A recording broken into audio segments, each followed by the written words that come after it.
En este momento, el problema básico nuestro, a mi juicio, es el problema de la falta de competitividad de la economía española.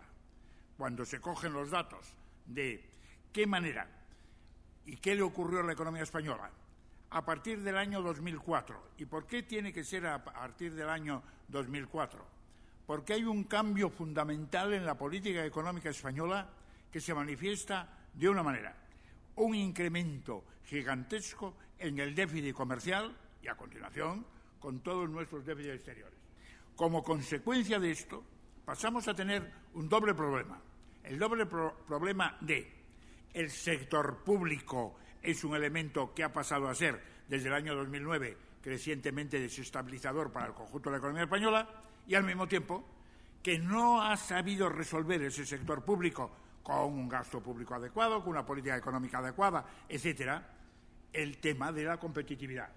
Es el definir cuál es el papel del Estado, en el que efectivamente, según el día que nos pille y el miedo que tengamos, recurrimos con demasiada facilidad para que nos resuelva los problemas. Y yo querría dejar claro que en los sistemas en los que estamos, y no solo en las democracias y en los países con constitución, que ahí sí se dice social de mercado, sino en otros países, al final, la regla por la que se ha optado a nivel mundial como asignación de los recursos es el mercado, y el papel del Estado debe ser un complemento y nunca un sustituto de lo que es una actividad del mercado. Por lo tanto, el sector público no puede considerarse un fin en sí mismo, sino un medio para efectivamente mejorar las cosas y establecer las vías para tener determinados servicios y bienes que como comunidad decidimos que queremos tener. Pero las cifras son las que son y las conclusiones en el momento actual de los 2 últimos años de crisis es que nos hemos gastado el dinero que no teníamos y que no estábamos además en condiciones de responder por ellos en ese momento, sin habernos preparado en ese momento previo a la crisis para afrontar retos que ya teníamos y que se han agudizado con la crisis. ¿Qué es lo que ocurre? Que en el panorama en el que estamos, por mucho que se hagan medidas de ajuste que están, desde luego, en la buena dirección y que son dolorosas, no vamos a llegar a reducir nuestro ajuste estructural.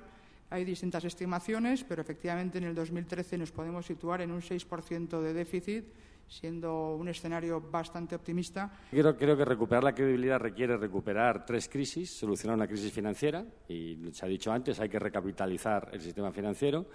Eso implica utilizar el FROP, mucho más allá de lo que dice el FROP, y yo creo que vamos, para provocar un poco y no dejarles dormirse, yo creo que vamos a tener que colocar del orden de 40 a 50.000 millones del FROP para poder sanear el sistema financiero español. No sé de dónde vamos a sacar esos 40 o 50.000 millones de euros, no sé dónde están los acreedores. Segunda consecuencia, reducir el déficit estructural de la economía española, los 6 puntos de los que hablaba esta mañana Jesús Fernández Villaverde, va a repetir, que es más o menos de lo que estamos hablando, lo que habla el BBVA y las estimaciones que manejamos casi todos encima de la mesa, ya no es una opción, no es un lujo que nos podamos permitir, sino es una necesidad. Tercera consecuencia para España, las reformas estructurales son una exigencia europea. Yo diría más que una exigencia europea, son una exigencia internacional.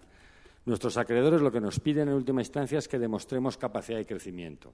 La gran pregunta que tiene que responder la economía española es que va a poder ser capaz de crecer sin devaluar. O dicho de otra forma, que va a poder ser capaz de crecer en el área monetaria del euro. Hay que acabar con la filosofía del gratis total, con la filosofía de los derechos ilimitados en la prestación de los servicios públicos. Los servicios públicos tienen que costar dinero.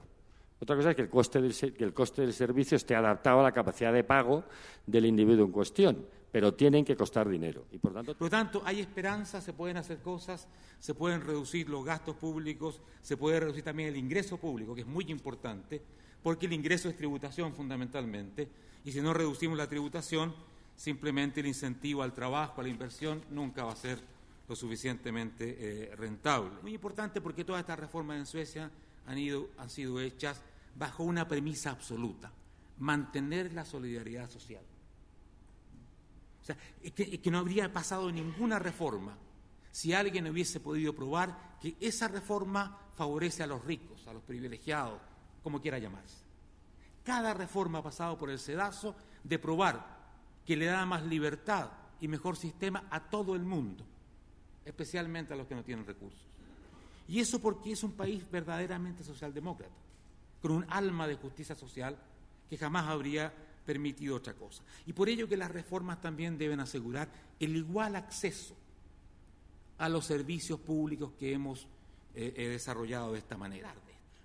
En Finlandia se aprobó hace muy poco lo mismo, sacar los funcionarios públicos. En Holanda se está discutiendo, porque lógicamente que en España y en muchas otras partes la traba más importante va a ser la resistencia seguramente de los funcionarios públicos por no perder la famosa inamovilidad, es decir, el derecho de por vida a ese puesto de trabajo, y ese es un hueso duro de roer indudablemente.